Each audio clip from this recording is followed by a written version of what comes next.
Today's story is about my friend Ethan a few days ago. Ethan sent me this true story on WhatsApp. And with his permission, I'm sharing it with you today. Please watch until the end. My father worked as a caretaker at a huge mansion in New York City, USA. We were very poor, and his small salary was the only thing keeping food on our table. One day, my father became seriously ill and could no longer work.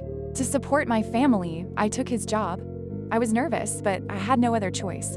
I worked honestly every day. While cleaning the mansion, I noticed the owner's daughter looking at me. A few days later, she came to me and said, "Ethan, I think I'm in love with you." I was shocked and replied, "Please don't say that. If your father finds out, I'll lose my job. My family depends on this income that she never gave up." She talked to me every day, cared for me, and eventually, I fell in love with her too. For 2 years, we dreamed of spending our lives together. Then she told her father about our relationship.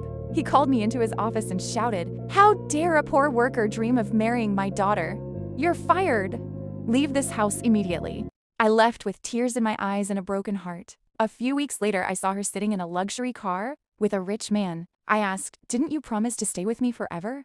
She looked at me and replied, "Love can't give me the life I want. Money can. Please forget me." Those words broke me completely. That night, I promised myself I would never beg for love again. I borrowed a little money and started a small business. I failed many times, lost money, and people laughed at me. But I never gave up. I worked 16 hours every day and kept believing in myself. 5 years later, my company became one of the fastest growing businesses in the United States. One day, my receptionist told me I had visitors waiting for a meeting. When I entered the meeting room, I froze.